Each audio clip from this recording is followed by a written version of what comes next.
Alright, let's settle one of the biggest debates in Conquest of Azeroth. What is actually the best build in the game right now? Not the build with the biggest critical hits. Not the build that looks the coolest. And definitely not the build that someone says is broken after winning a single battleground. I'm talking about the build that consistently performs no matter what you're doing. Whether you're farming world content, running mythic dungeons, killing raid bosses, or spending hours grinding elites by yourself. Because if you've searched YouTube recently, you've probably noticed something. Everyone seems to have a different answer. One creator says Necromancer is the strongest. Another says Pyromancer is completely overpowered. Someone else claims Blood Mage is secretly the best class in the game. And then you open the comments. Half the people agree. The other half think everyone is completely wrong. So today, I want to cut through all of that. Instead of chasing clickbait or pretending one build magically beats everything else, we're going to look at what actually makes a build strong in today's Conquest of Azeroth. We'll talk about the builds that dominate almost every type of content, the ones that only shine in specific situations, and the classes that I think are honestly being overlooked by a lot of players. Now, before someone jumps into the comments saying, there is no best build, you're right, kind of. Because the truth is, the best build depends on what you're trying to accomplish. If your goal is pushing the hardest PvE content, your answer might be completely different from someone who spends most of their time farming gold or playing solo. That's why this isn't just another tier list. I want to answer a much more useful question. If you only had time to invest in one character today, which build would actually give you the best overall experience? That's what we're finding out. So grab a drink, get comfortable, and let's dive in. Before we rank anything, whenever a new patch drops, or somebody discovers a crazy interaction, the first thing everyone wants to know is, what's the new meta? And honestly, I think players focus on the word meta a little too much. Because here's what usually happens. A streamer uploads a video saying a class is overpowered. Suddenly, everyone re-rolls. A week later, another creator uploads a different tier list. Now everyone re-rolls again. Before long, people have spent more time changing characters than actually learning one. Sound familiar? Here's something I've noticed after playing MMORPGs for years. The strongest players aren't usually the ones chasing every meta shift. They're the ones who know their class inside and out. They know exactly when to use cooldowns. They know how to adapt when things go wrong. And they understand every little trick that newer players haven't even discovered yet. That's worth a lot more than playing a class that's technically 2 or 3% stronger on paper. So while we're talking about today's strongest builds, don't think of this as a list that tells you what you're allowed to play. Think of it as a guide. Maybe your favorite class ends up at the top. Maybe it doesn't. Either way, if you're enjoying your build and you're constantly improving with it, you're probably already ahead of someone who's re-rolling every other week because of YouTube thumbnails. Now, with that out of the way, let's talk about the build that I think deserves to be part of every best build conversation. S tier, Necromancer. I know, some of you probably saw this coming. But honestly, there's a reason Necromancer keeps showing up in these discussions. It's just incredibly complete. And that's really the word I'd use to describe it. Complete. Think about what makes a build powerful. You want strong damage. You want survivability. You want consistency. You want to handle solo content without pulling your hair out. And ideally, you'd like to contribute in group content too. Necromancer checks almost every one of those boxes. The first thing people notice is obviously the summons. And yes, they're a huge part of why the class is so strong. Having an army doing damage while also taking pressure away from you changes how almost every fight plays out. Elite enemies become less intimidating. Large pulls become much safer. And mistakes that would normally send you back to the graveyard suddenly become recoverable. But I actually think people focus on the summons a little too much. What really makes Necromancer shine is how comfortable it feels. You rarely feel overwhelmed. You're not constantly fighting for survival. You're not desperately waiting for cooldowns. The class has this steady rhythm that makes almost every type of PvE content feel manageable. And that's incredibly valuable, especially if you're someone who spends hours farming, leveling outs, or completing world objectives. Now, does that mean Necromancer is automatically the highest DPS build in every encounter? No, not necessarily. There are definitely situations where other classes can outperform it. But if we're talking about one build that performs well almost everywhere, It's very difficult to argue against Necromancer. That's why it earns an easy spot in S tier. Now, as strong as Necromancer is, there's another build that gives it some serious competition. And unlike Necromancer, this next class doesn't rely on an army to stay alive. Instead, it survives by turning itself into an absolute monster in prolonged fights. Let's talk about Bloodmage. S tier, Bloodmage. Now let's talk about the build that probably sparks more arguments than any other. Bloodmage. I've seen people call this the strongest build in the entire game. And I've seen other people say it's overrated. So who's right? Honestly, a little bit of both. Because Bloodmage is one of those classes that completely changes depending on who's playing it. If you've only seen an average Bloodmage player, you might be wondering why everyone keeps hyping the class up. The damage looks good. The survivability seems decent. But nothing about it screams, best build in the game. Then you watch someone who actually knows what they're doing. And it's like you're watching a completely different class. They're constantly healing. They're pulling more enemies than they probably should. Their health bar never seems to stay in one place. 1 second it's dropping. The next it's completely full again. And somehow they just keep going. That's when you realize why so many experienced players rate Bloodmage so highly. The class rewards confidence. It rewards understanding your rotation. And maybe more importantly, it rewards knowing when to be aggressive. Because that's really the secret. A lot of newer players treat Bloodmage like a fragile caster. They play carefully. They hesitate. They wait for the perfect moment. The best Bloodmage players do almost the opposite. They're constantly pushing forward, keeping their abilities rolling, maintaining pressure, trusting their healing to keep them alive. Once you understand that rhythm, everything starts to click. Now, does that mean it's perfect?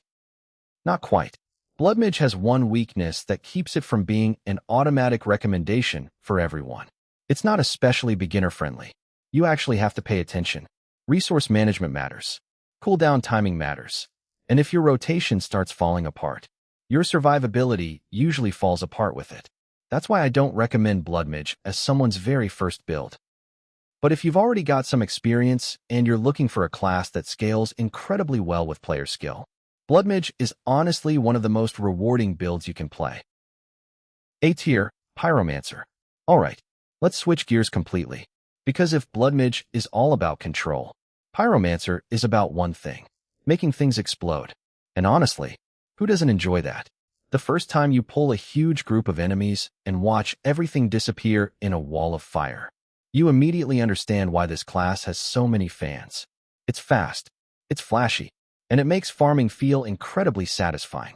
Now, one thing I think people misunderstand about Pyromancer is that they assume it's only good because of its burst damage. That's definitely part of it. But that's not the whole story.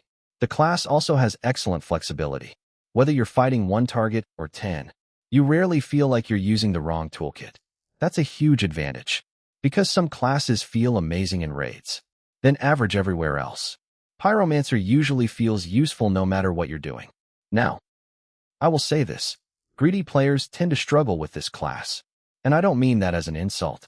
I mean players who always try squeezing in one more cast before moving, one more ability before dodging, one more second standing in something they definitely shouldn't. Pyromancer punishes that hard. If you respect mechanics, the class feels incredible.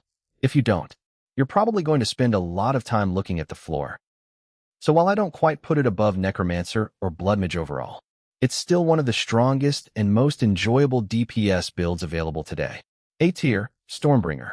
Stormbringer is probably the build that surprised me the most. Not because I expected it to be weak, but because I didn't expect it to feel this smooth. Everything flows together. Nothing feels awkward. You're constantly moving from one ability into the next without ever feeling like you're waiting around. Some classes have moments where the rotation almost pauses. Stormbringer doesn't really have that problem. There's always something happening, always another decision to make.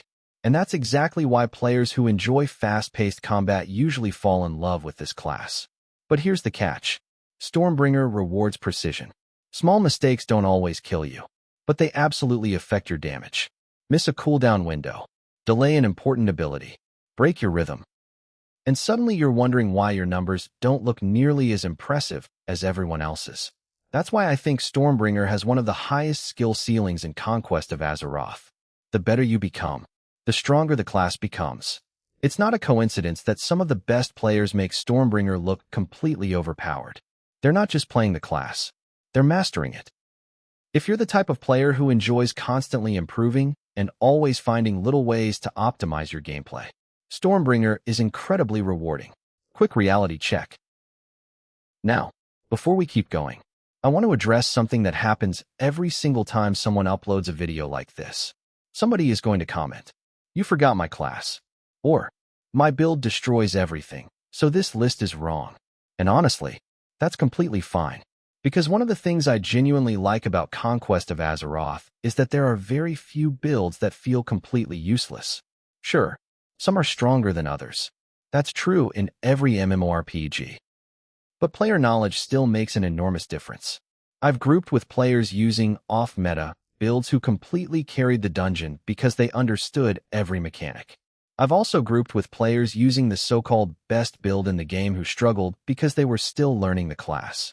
That's why I always tell people, don't copy a build just because it's number 1 on somebody's tier list. Pick something that actually looks fun to you. Because you're going to perform much better on a class you enjoy than one you picked simply because YouTube told you to. We've covered some of the biggest names in today's meta, but we're not finished yet. There are still a couple of builds that don't always get the attention they deserve, yet in the right hands, they can absolutely compete with the best. Let's take a look at those next. A tier, Cultist. Now let's talk about a build that I honestly think deserves a lot more attention. Cultist. This is one of those classes that doesn't always look amazing on a damage meter. It doesn't have the giant explosions of Pyromancer. It doesn't have an army of summons like Necromancer. And it definitely isn't as flashy as Stormbringer. But here's what it does have. Consistency. And in a game like Conquest of Azeroth, consistency is incredibly valuable. I've always believed there's a huge difference between a build that looks impressive and a build that actually feels good after 50 hours of gameplay. Cultist falls into that second category. The more time you spend with it, the more you start appreciating everything it does well. Boss fights feel comfortable. Dungeon pulls feel controlled. You always feel like you have an answer for what's happening instead of waiting for one massive cooldown to save you. That's probably my favorite thing about the class. It never feels like you're gambling. You're constantly applying pressure, managing your abilities, and slowly taking control of every fight. Now, is it going to top every damage meter? Probably not. But I'd argue that's not really the point. The point is reliability. When you queue into a dungeon, your group knows exactly what they're getting.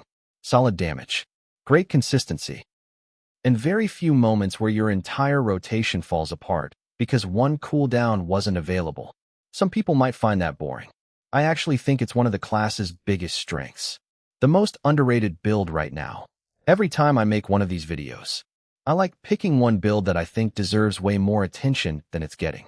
And honestly, this time, I'd probably give that title to Pyromancer. Not because it's secretly broken. Not because it's suddenly the highest DPS in the game. But because I think people underestimate how comfortable it feels to play. Pyromancer isn't trying to win every fight in 10 seconds.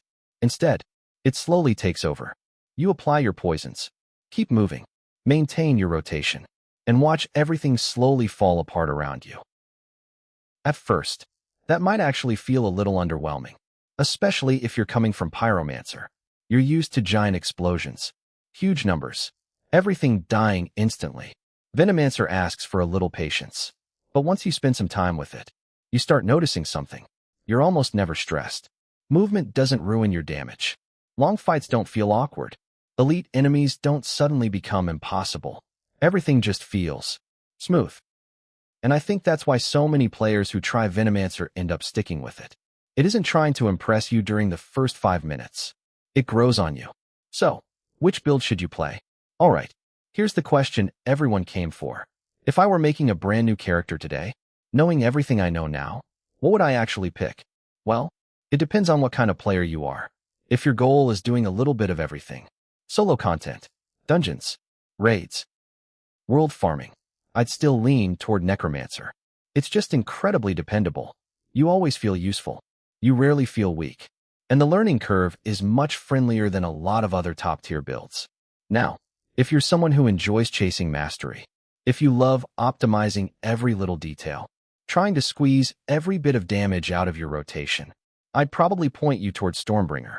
It's one of those classes where you never really stop improving. There's always another trick to learn, another optimization to discover, another reason to log back in and practice. If your favorite part of an MMORPG is mastering difficult mechanics, Stormbringer is incredibly rewarding.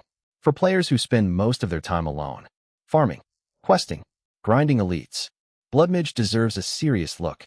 The self-sustain alone changes the way you play the game. You spend far less time recovering, and far more time actually progressing. That's something you really appreciate after a few long farming sessions. And if you prefer a slower, more methodical playstyle, don't overlook Cultist.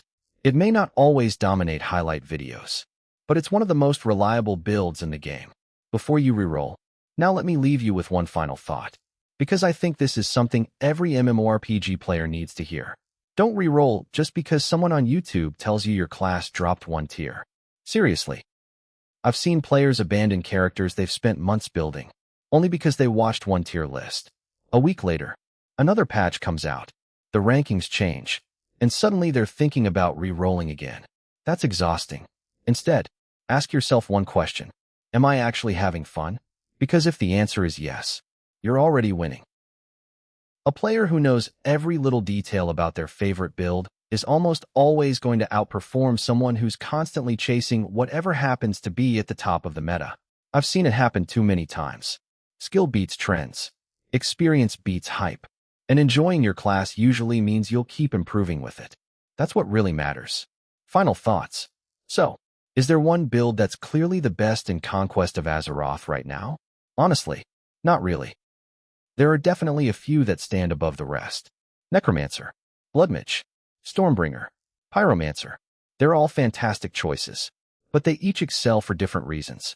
The real answer depends on you, how you like to play, what content you spend the most time doing, and what kind of gameplay keeps you logging back in every day. Because at the end of the day, the strongest build isn't necessarily the one sitting at the top of a tier list. It's the one that makes you excited to hit the play button tomorrow. And that's going to wrap up my guide on which build is actually the best right now in Conquest of Azeroth. If you enjoyed this video or it helped you narrow down your next main, don't forget to leave a like. It really helps the channel.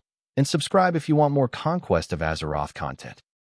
I've got class guides, leveling guides, solo builds, profession breakdowns, raid strategies, mythic dungeon tips, and plenty more videos on the way. And now I want to hear from you. If you had to recommend just one build to a brand new player starting Conquest of Azeroth today, which build would you choose, and why? Leave your answer in the comments. I'm really curious to see which build the community thinks deserves the crown. Thanks for watching, and I'll see you in the next Conquest of Azeroth guide.